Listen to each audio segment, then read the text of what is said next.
Good morning students, welcome back to online classes. So today we will continue the atmosphere, second chapter of geography. So let's get started.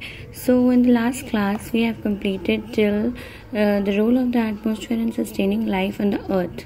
That was the life class, and now in this YouTube video we'll continue. So structure of the atmosphere. The atmosphere can be divided into 5 layers. As we know that there are layers and layers in atmosphere, that is based on the differences in temperature. Every layer of the atmosphere has different temperature and different density, as we all know, and as I made you understand earlier, that as the atmosphere rises above and above, or as the height and altitude rises above and above, the density of the layer of the atmosphere decreases. Okay, so however the boundaries separating one layer from the other are fluid. There is fluid present in the atmosphere that separates one layer from the other and can change with the seasons. Okay, so now we will discuss the first layer of the atmosphere, that is troposphere. Okay, so this is the layer closest to the earth. Troposphere is the first layer and is the closest layer to the earth. Its height from the surface of the earth varies from about 8 km at the poles to 60 km at the equator. So this layer varies in height, that is earth varies from about 8 kilometers at the pole. The height of this layer from the poles is 8 kilometer and 16 kilometer from the equator.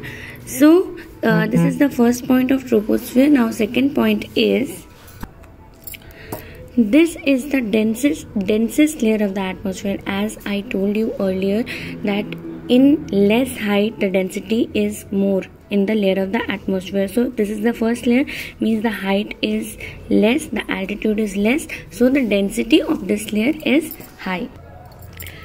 Containing most of the molecules of air and 99% of the water vapor in the atmosphere. Troposphere is the layer that contains the most molecules of the air and 99% of the water vapor, the water evaporated from the water bodies. These molecules of air absorb the heat radiated by the earth's surface and keep the earth warm and balances the temperature of the earth. Now third point is, most of the water vapor and dust particles are found in this layer. As this is the first layer and this is the most exposed layer to water vapor and dust particles, so most of the water vapor and dust particles are found in this layer. As a result, almost all the clouds too are found here, as this is the first layer. As these are important factors that control weather, the troposphere is called the weather making layer. Okay, because these factors are mostly responsible for the weather, and all these things contained by the first layer, that is troposphere, that is why it is called weather making layer. Now third point is, air in the troposphere thins with altitude. Now the air that is present in the troposphere, that thins with altitude. As the height increases, the air thins itself, decreases its width or breadth, you can say. So there are fewer molecules of oxygen and other gases in the upper troposphere. Okay, you can see there is the layer of troposphere. So this is the lower layer of troposphere and this is the upper layer of troposphere. As you can see in your book, that in the upper layer of troposphere the height is increasing, so the layer of the earth is getting thinner, and due to the thinning of the layer of the earth there is fewer molecules of oxygen and other gases in the upper troposphere. This is why mountaineers often carry oxygen cylinders while climbing tall peaks, because there the level of oxygen decreases and we found issues to take breath. Okay, in this layer temperature decreases with altitude. Okay, as the height increases the temperature decreases. It does so that the rate of 6.5 degrees Celsius for every 1000 meters of ascent. Okay, as you go 1000 meters up, the temperature will decrease to 6.5 degrees Celsius. This is known as the normal lapse rate. Normal lapse rate of the temperature, and you will get the definition backside. Okay, so the tropopause is the narrow zone that separates the troposphere from the layer above it, that is stratosphere. Okay, so here is a thin layer or a narrow layer that is known as tropopause that separates troposphere to the next layer, that is stratosphere. Okay, so this is the next layer. The width of troposphere is 20 km and the width of stratosphere is 50 km. You can see here.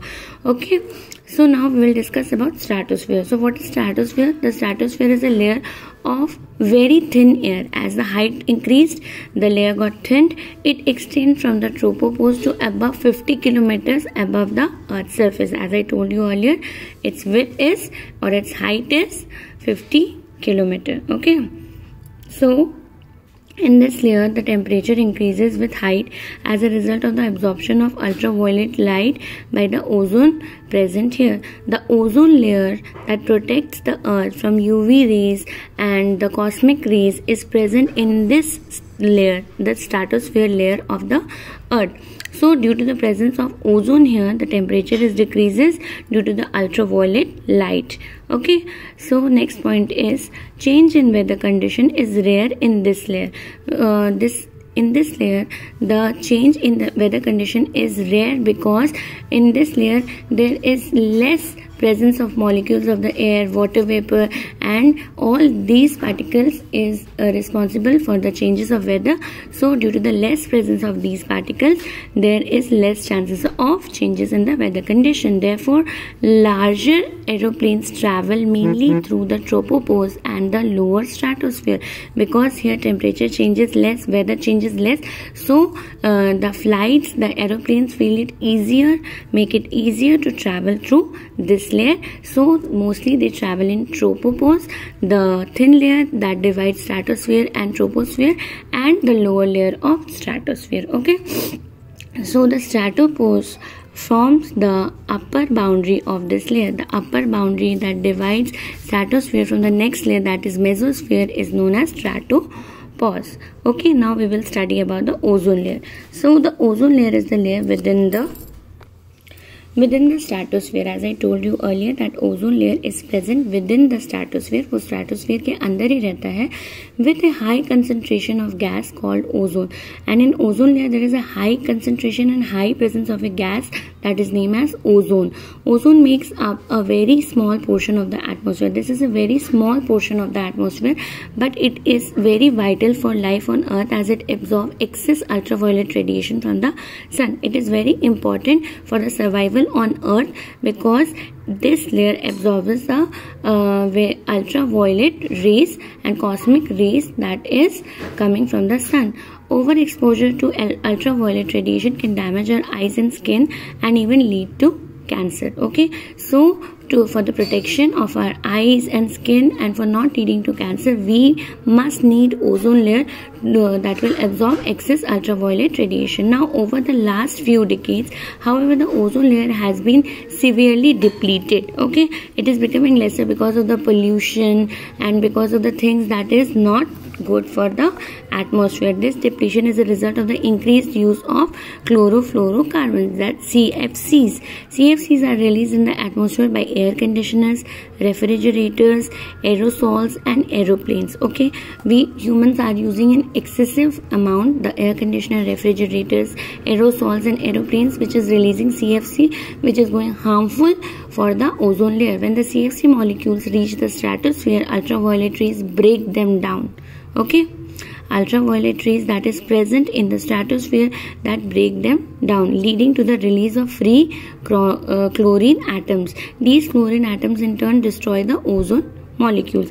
When the ultraviolet rays that is present in the atmosphere breaks the CFC down, it releases chlorine atoms, and the chlorine atoms destroys the ozone molecules and hence results in depleting of the ozone layer. Okay, or ozone gas that is present in the ozone layer. In turn destroy the ozone molecules. One chlorine atom can destroy around 1 lakh ozone molecules. Now you can think that how much it is harming our ozone layer.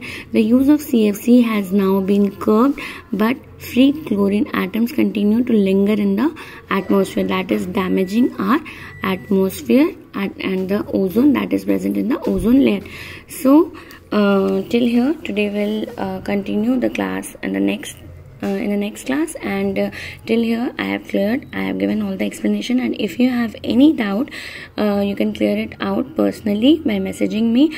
And your homework is that you have to write the definitions of all the words that are highlighted here, like chlorofluorocarbons, ozone, stratopause, okay, etc. And thank you.